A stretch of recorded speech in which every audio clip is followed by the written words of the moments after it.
Hello everyone. तो मैंने आपको गवर्नमेंट कंपनीज़ बता दिया था, उसके एडवांटेजेस बता दिए थे, कैरेक्टरिस्टिक्स बता दिए थे।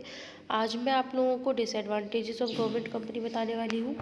ठीक है, तो आप अपनी टेक्स्ट बुक में 113 पेज नंबर पे ये वाला टॉपिक ओपन करके देख सकते हो, डिसएडवांटेजेस ऑफ गवर्नमेंट कंपनी। ठीक है, गवर्नमेंट कंपनीज़ के क्या क्या डिसएडवांटेजेस होते हैं। तो फर्स्ट ऑफ ऑल इन्होंने क्या क्या टॉपिक्स हमें क्या क्या पॉइंट्स हमें दिए हैं। फर्स्ट है रेड टेपिज्म। रेड टेपिज्म होता है लाल फीताशाही होती है, इनके रूल्स एंड रेगुलेशंस बहुत स्ट्रिक्ट होते हैं। इसमें जो वर्कर्स होते हैं उनको बहुत ज़्यादा कड़े रूल्स में फॉर्म करके रखा जाता है। ठीक है, तो ये रेड टेपिज्म होता है इसमें, है ना। वो लोग कॉन्ट्रैक्ट के थ्रू बंधे रहते हैं।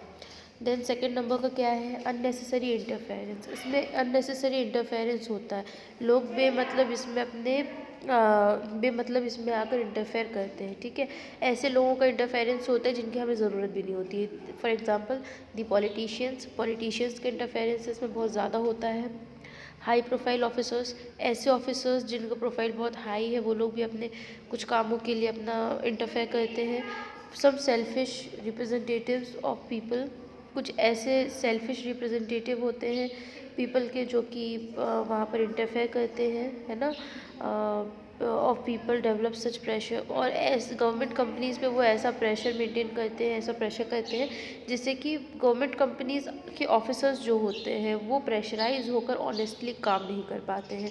इसीलिए हम क्या बोल सकते हैं कि गवर्नमेंट कंपनी जो होती है उसमें हाई लेवल का इंटरफेरेंस होता है पॉलिटिशियंस, हाई प्रोफाइल पीपल और सेल्फिश लोगों के द्वारा।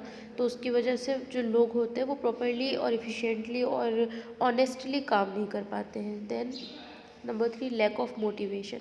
हम सभी को पता है गवर्नमेंट एम्प्लॉयज़ यानी कि उनके पास कोई रीज़न हो ना हो, लेकिन प्रॉफिट का तो रीज़न है कि अगर वो वहाँ पर है तो उनकी सैलरी बनेगी। ठीक है, तो उनको पैसा तो मिलना है, तो उनके पास कोई ऐसा अलग से मोटिवेशन नहीं होता है जिसके लिए वो मेहनत करें या काम करें। उनको पता है कि हम मेहनत नहीं करेंगे, काम नहीं करेंगे, तब भी महीने की पहली तारीख को या महीने की आखिरी तारीख को हमें सैलरी मिल जानी है ना। तो क्या होता है, उनके पास मोटिवेशन नहीं होता, वो अलाल हो जाते हैं इसके चलते। देन इनफिशिएंट मैनेजमेंट जो होता है बहुत इनफिशिएंट होता है, इफेक्टिव मैनेजमेंट नहीं होता है। The board of director of government company usually consist politicians and civil servants who lack of managerial efficiency. जो बोर्ड ऑफ डायरेक्टर होते हैं गवर्नमेंट कंपनी के, जो बड़े अधिकारी होते हैं गवर्नमेंट कंपनी के, वो कौन होते हैं, या तो वो पॉलिटिशियंस होते हैं या तो वो सिविल सर्वेंट्स होते हैं। और पॉलिटिशियन और सिविल सर्वेंट्स को किसी भी तरह का मैनेजेरियल एक्सपीरियंस नहीं होता है। ऐसा मैनेजेरियल एक्सपीरियंस जो किसी स्किल्ड मैनेजर के अंदर होता है वैसा इनके अंदर नहीं होता है। तो हम ये कह सकते हैं कि इनके अंदर लैक ऑफ एफिशिएंसी होती है, लैक ऑफ टेक्निकल और मैनेजेरियल एफिशिएंसी होती है इनके अंदर, इसीलिए वो उस काम को बेहतर तरीके से नहीं कर सकते। ठीक है ना। नंबर 5 क्या है, नंबर 5 है चांसेस ऑफ करप्शन के, भ्रष्टाचार के चांसेस होते हैं। आप लोगों ने सुना होगा मूवीज़ में, टीवी में कि आज फलाना नेता पकड़ा गया फलाने करप्शन के करते हुए, या फिर फलाना नेता पकड़ा गया उसने ये किया। तो गवर्नमेंट या फिर फलाना व्यक्ति पकड़ा गया जो गवर्नमेंट के इस हाई प्रोफाइल ऑफिसर ने ये किया, या फिर हम ये सुनते हैं ना कि हमारे जो ऑफिसर्स हैं, हमारे जो ऑफिस होल्डर्स हैं, वो लोग कुछ ऐसा काम करते हुए पकड़े जाते हैं जो कि गलत होता है, करप्शन वाला काम करते, भ्रष्टाचार वाला काम करते हैं ना। तो जैसे कि पैसे लेकर कुछ काम करना जो कि उनको नहीं करना चाहिए, तो ये क्या इसमें करप्शन के चांसेस होते हैं। मान लीजिए कोई है जो बहुत ज़्यादा ईमानदार है, बहुत ज़्यादा ऑनेस्ट अपने वर्क को लेके, लेकिन उसके अलावा जो बाकी उनके कर्मचारी है, मान लीजिए उनमें से कोई ऐसा है जो बिल्कुल ऑनेस्ट नहीं है, जो लालची है, जिसको लालच आ गया हो कि उसको अगर किसी अथॉरिटी ने अगर उसको कुछ ज़्यादा पैसे दे दिए तो उसका काम कर दे, तो क्या ये तो करप्शन ही है। तो करप्शन के चांसेस इसमें बहुत ज़्यादा बढ़ जाते हैं। इसका मैं आपको एक्सप्लेनेशन दे देती हूँ। The accounts of a government company need to be audited by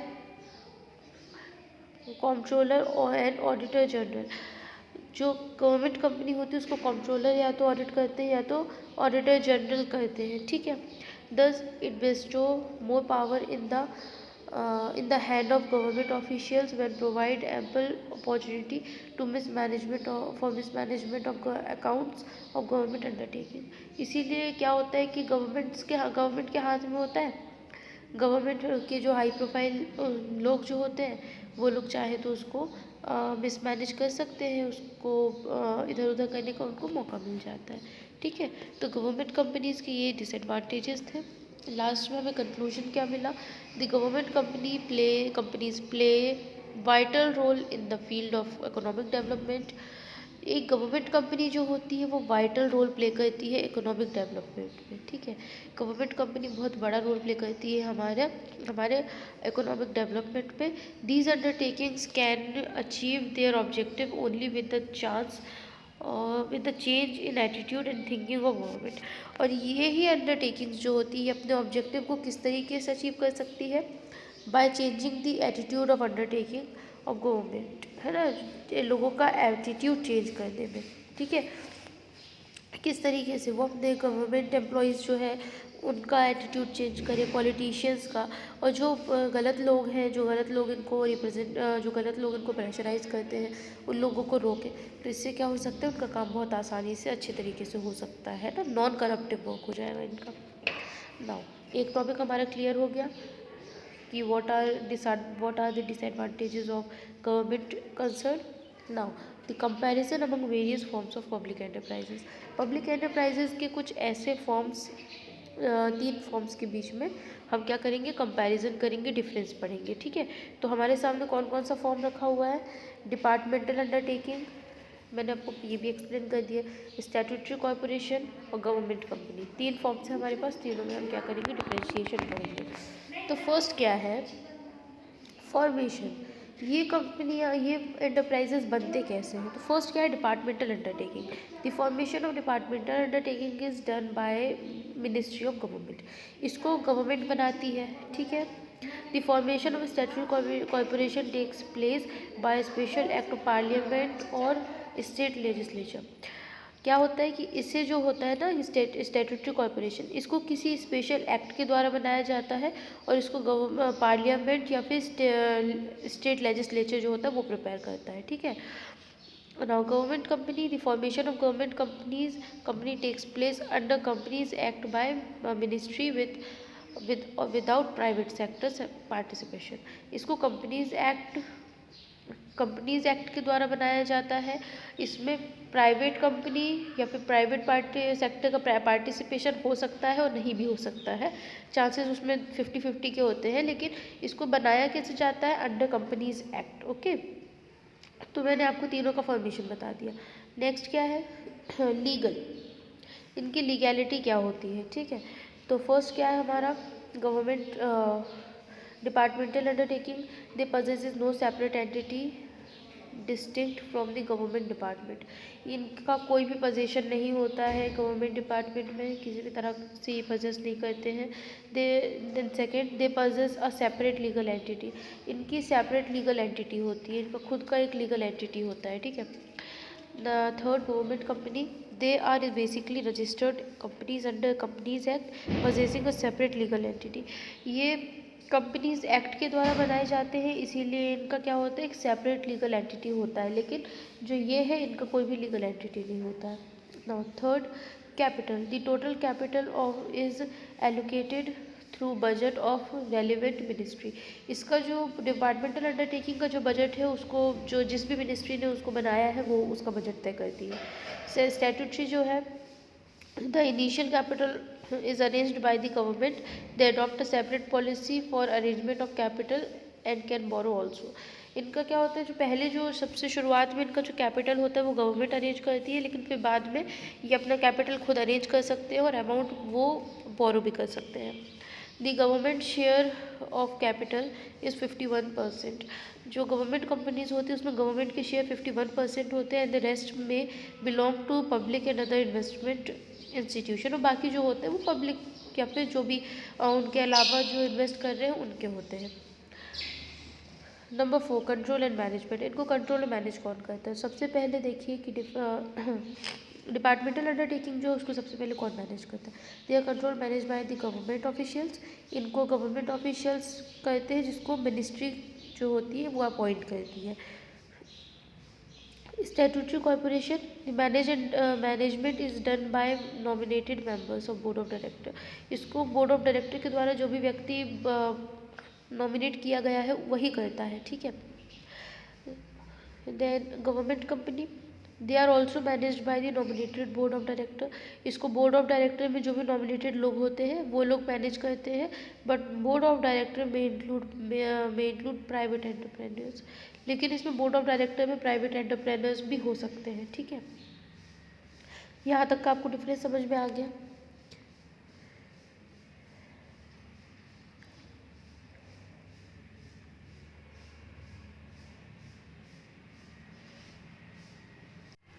ना ये हमारा नेक्स्ट पेज है 114।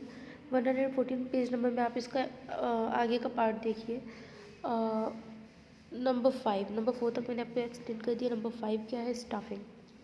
यहाँ पे अपॉइंट कैसे होते हैं, स्टाफ कैसे अपॉइंट होता है, ठीक है। तो सिविल सर्वेंट, इसमें क्या होता है, सिविल सर्वेंट्स होते हैं।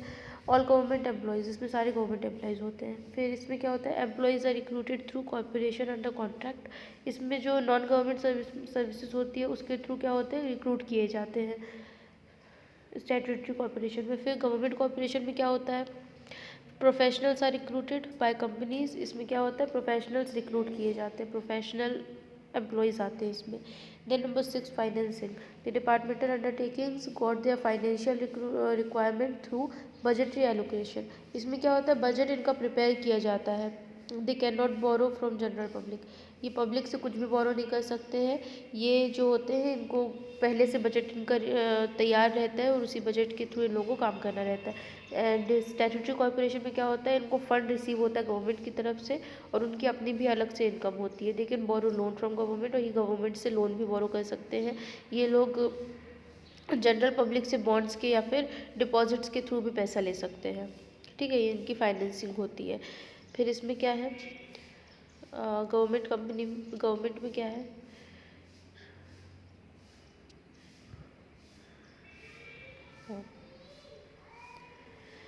गवर्नमेंट क्या करती है, they get their finance from government and private entrepreneurs. ये लोग गवर्नमेंट या फिर प्राइवेट एंटरप्रेन्योर से पैसे बोरो कर लेते हैं और ये गवर्नमेंट से लोन भी ले सकते हैं, ठीक है। ऑटोनॉमी, ये ऑटोनॉमस होते हैं कि नहीं होते हैं, तो ये फर्स्ट वाला जो है वो बिल्कुल ऑटोनॉमस नहीं है। सेकंड जो है उसमें वो भी ऑटोनॉमस होते हैं लेकिन थोड़ा उसमें गवर्नमेंट का कुछ भी इंटरफेरेंस नहीं होता। उससे भी इसी तरह जो गवर्नमेंट कंपनी होती है इसमें भी गवर्नमेंट का इंटरफेरेंस नहीं होता, ये भी ऑटोनॉमस होता है, ठीक है। सूटेबिलिटी किस फील्ड में सूट करते हैं, तो जो डिपार्टमेंटल अंडरटेकिंग होते हैं ये लोग पब्लिक सर्विस के लिए होते हैं, इसीलिए ये लोग कहाँ कहाँ होते हैं, ये लोग डिफेंस पब्लिक ट्रांसपोर्ट में होते हैं, यानी कि रेलवे वगैरह में, ठीक है। ये पब्लिक सर्विसेज के लिए ही होते हैं खास तौर पे। स्टैट्यूटरी कॉर्पोरेशन कहाँ फिट होते हैं, इंडस्ट्रियल एंड कमर्शियल अंडरटेकिंग्स, खास तौर पे इनकी कमर्शियल और इंडस्ट्रियल अंडरटेकिंग्स होती है, ठीक है। नाउ थर्ड क्या है हमारा, government companies, they are also fit they are also fit for industrial and commercial undertakings. ये भी कमर्शियल इंडस्ट्रियल अंडरटेकिंग्स के लिए फिट होते हैं, especially where private entrepreneur corporate and form participation, जहाँ पे ये प्राइवेट एंटरप्रेन्योर्स के साथ काम कर सकते हैं और पार्टिसिपेशन भी कर सकते हैं, फिर पार्टनरशिप में भी वो काम कर सकते हैं, ठीक है। ना फिर 9th क्या है, फ्लेक्सिबिलिटी। इनमें किसमें फ्लेक्सिबिलिटी होती है, तो डिपार्टमेंटल अंडरटेकिंग बिल्कुल भी फ्लेक्सिबल नहीं होता है। इनके रूल्स और रेगुलेशंस जो होते हैं बहुत ज़्यादा रिजिड होते हैं, बहुत ज़्यादा कठोर होते हैं और ये उनको तोड़ नहीं सकते। देन प्रैक्टिकल, इसमें स्टैट्यूटरी कॉर्पोरेशन क्या होता है, प्रैक्टिकल फ्लेक्सिबिलिटी उसमें एग्जिस्ट करती है, वो फ्लेक्सिबल होते हैं। और जो गवर्नमेंट होती है ये भी एक रूल के तहत बनते हैं, इसीलिए ज़्यादा फ्लेक्सिबल नहीं होते, ठीक है। तो आपको डिफरेंसेस भी तीनों में समझ में आ गए, तीनों एक दूसरे से बहुत ज़्यादा डिफरेंट है। Now the traditional role of public sector और private sector, public sector and public enterprises. Public sector और पब्लिक एंटरप्राइजेस का क्या रोल था, ट्रेडिशनल, मतलब कि traditional role of public sector and public enterprises. तो हमारे यहाँ गवर्नमेंट सेक्टर का पुराने ज़माने में या फिर आज से पहले कई साल पहले किस तरह का रोल हुआ करता था, वो किस तरीके से काम किया करते थे, ठीक है। For rapid industrial development, the role of public sector in India emphasizes by industrial policy 1956। क्या हुआ था कि 1956 के बाद से ही यहाँ इंडिया में थोड़ा सा फोर्स में आया था, ये थोड़ा ज़्यादा एम्फसाइज करके लोग इस पे ध्यान देने लग गए थे। Justification existence of public sector enterprises would be clear from the following rules assume bye them. तो यहाँ पे हमारे पास कुछ नीचे दिए हुए हैं, इनसे हम समझ पाएंगे कि और किस तरह का रोल ये प्ले करते थे। फर्स्ट, रैपिड इकोनॉमिक डेवलपमेंट इनसे बहुत फास्ट होता था, क्योंकि गवर्नमेंट अपना डायरेक्टली अपना काम करती थी, तो उससे डायरेक्ट गवर्नमेंट को रिवेन्यू मिलता था, उससे गवर्नमेंट अर्न करती थी, तो डेवलपमेंट जो होता था वो हमारा ही होता था। सेकेंड, हैवी इंडस्ट्रीज़ जो उसके बाद फिर हमने जो इंडस्ट्रीज़ एस्टेब्लिश की वो बहुत प्राइवेट सेक्टर की इंडस्ट्रीज़ से ज़्यादा हमारी इंडस्ट्रीज़ जो होती थी वो स्ट्रॉन्ग हुआ करती थी, क्योंकि इनमें जो भी फंडिंग होती थी वो ज़्यादा होती थी। Large capital, large employment, large production होता था, तो उसकी वजह से क्या होता था कि हमें प्रोडक्शन भी हाई लेवल का होता था, तो इंडस्ट्रीज भी हमारी हाई होती थी। देन डिफेंस सेक्टर मतलब कि one of the main service provided by public sector undertakings PSU. PSU द्वारा सबसे ज़्यादा main service providing defence system ही था। कैसे? क्योंकि ये आर्म्स एंड एम्यूनेशंस के लिए वर्क किया करते थे, ये हमारे सिक्योरिटी सिस्टम के लिए काम किया करते थे, तो सिक्योरिटी सिस्टम उससे हमारा ज़्यादा स्ट्रॉन्ग हुआ। ठीक है। Fourth, control on monopoly. Public sector मैंने आपको स्टार्टिंग से बताया कि ये क्या करते हैं, मोनोपोली कंट्रोल करने में मदद करते हैं, प्राइवेट सेक्टर को प्रेशराइज करते हैं ये। Fifth, optimum utilisation of natural resources. ये भी मैंने आपको एक्सप्लेन किया था कि हमारे जितने भी नेचुरल रिसोर्सेज हमारे यहाँ निकलते हैं, पब्लिक सेक्टर जो होता है उसका प्रॉपर यूटिलाइजेशन करती है। ठीक है, और उससे ज़्यादा से ज़्यादा प्रॉफिट अर्न करती है। देन प्रोविजन ऑफ इंफ्रास्ट्रक्चर के लिए प्रोविजन होता है। Many public enterprises are engage in creation of sound infrastructure. ज़्यादा से ज़्यादा पब्लिक एंटरप्राइजेज का मेन वर्क क्या होता है कि एक स्ट्रॉन्ग इंफ्रास्ट्रक्चर प्रिपेयर करें, है ना, एक स्ट्रॉन्ग इंफ्रास्ट्रक्चर तैयार करें, so as to pave the way of nations economic development. इससे हम क्या कर पाएंगे, नेशन का जो इकोनॉमिक डेवलपमेंट है उस पर हम ध्यान दे पाएंगे, उसको हम खोज सकेंगे। The development of rail network, road network, network of mean of communication, power generation, production of fertilization. ये सारी जो चीज़ें यहाँ पे आपने देख रहे हैं, ये सारा नया नया हमने रिसर्चेस किए हैं, जिससे हमने एक स्ट्रॉन्ग इंफ्रास्ट्रक्चर प्रिपेयर कर लिया था। तो यहाँ देखिए आप क्या क्या लिखा हुआ है। रेल नेटवर्क, हमने रेल नेटवर्क प्रिपेयर किया। ठीक है, रेल नेटवर्क तैयार हुआ, रोड नेटवर्क तैयार हुआ, network of mean of communication का नेटवर्क तैयार हुआ, पावर जनरेशन हमने देखा, जिससे हम थर्मल पावर प्लांट्स जैसे हमारे अलग अलग जगह लगे हुए हैं। प्रोडक्शन ऑफ फर्टिलाइजर्स, हमने अच्छे फर्टिलाइजर्स का प्रोडक्शन किया, जिससे क्या होने लग गया, प्रॉफिट अर्निंग में हमें मदद मिलने लग गई, अच्छे ढंग से प्रोडक्शन कर सकते हैं अपने फूड ग्रेन का, है ना। Then number 7, economic planning. इसमें क्या होती है, इकोनॉमिक प्लानिंग होती है। इकोनॉमिक प्लानिंग बहुत इंपॉर्टेंट है ना, इकोनॉमिक प्लानिंग के थ्रू ही आप आगे बढ़ पाते हो। तो एक अच्छी प्लानिंग हो जाती है, और एक अच्छी प्लानिंग के साथ काम चलता है तो हम ज़्यादा अच्छे ढंग से अपना काम कर सकते हैं। एम्प्लॉयमेंट जनरेशन, इससे एम्प्लॉयमेंट जनरेट होता है, एम्प्लॉयमेंट ज़्यादा से ज़्यादा जनरेट होता है। जितनी ज़्यादा हमारे पास कंपनीज, जितनी ज़्यादा हमारे पास गवर्नमेंट अंडरटेकिंग्स होंगी, उतनी ज़्यादा हमारे पास एम्प्लॉयमेंट बढ़ेगा, है ना, अनएम्प्लॉयमेंट घटेगा, करप्शन रुकेगा, है ना, एक्सप्लॉयटेशन रुकेगा। ठीक है, तो ये सारी चीज़ें होती हैं इससे। Then to maintain regional balance, इससे रीजनल बैलेंस क्रिएट होता है।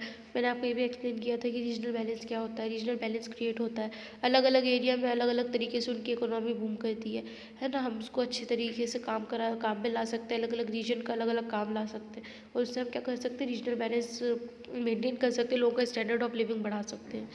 Number 10, take over of sick industrial units. ऐसी इंडस्ट्रियल यूनिट्स जो सिक हो चुकी है, जो अब सही ढंग से काम नहीं कर पा रही है, जिनमें सही ढंग से काम नहीं चलता है, तो क्या करते हैं, गवर्नमेंट कंपनीज जो होती है वो उनको परचेज़ कर लेती है, फिर गवर्नमेंट उसको परचेज़ कर लेती है। तो यहाँ पे जो सिक इंडस्ट्रीज़ होती है उनको गवर्नमेंट या तो अपने अंडर पे ले लेती है, या तो वो उसकी जगह पे कुछ और स्टार्ट करा देती है, तो उससे हमारा ही बेनिफिट होता है, क्योंकि हमारा काम कहीं रुकता नहीं है। ठीक है, तो यहाँ तक मैंने आज आप लोगों को एक्सप्लेन कर दिया है। डिफरेंसेस, ट्रेडिशनल रोल, है ना, ये सारी चीज़ें किस तरीके से ट्रेडिशनल रोल हमारे, अभी देखिए आप यहाँ पे जितने भी 10 टॉपिक्स हमने भी 10 पॉइंट्स पढ़े अभी, economic planning, employment generation, to maintain regional imbalance, है ना, take over of sick industries, ये सारी जितनी भी चीज़ें अभी हमने पढ़े यहाँ से, वो सारी चीज़ें क्या हुई हैं हमारे प्रेजेंट के लिए अच्छी हो चुकी है, क्योंकि जो पुरानी कंपनीज, पुरानी इंडस्ट्रीज़ जो थी वो सब टूट के अब एक अच्छी इंडस्ट्री बन चुकी हैं, है ना। रीजनल इम्बैलेंस जो हुआ करता था, वो रीजनल डिस्पैरिटीज़ जो है वो अब मेंटेन हो चुका है, वो सब अब बैलेंस हो चुका है। एम्प्लॉयमेंट जनरेट हुआ, अभी हमारे पास एम्प्लॉयमेंट है, या फिर जिनके पास पहले एम्प्लॉयमेंट नहीं होता था वो लोग अब एम्प्लॉयज़ हैं, है ना। तो एम्प्लॉयमेंट में हमें फ़ायदा मिला, हमारे 5 ईयर प्लान्स ने अच्छा काम किया। ये सारे जो थे हमारे ट्रेडिशनल जो हम लोगों ने काम किए हैं, ट्रेडिशनली हमने जो पब्लिक सेक्टर का क्या रोल था हमने वो पढ़ा, ठीक है।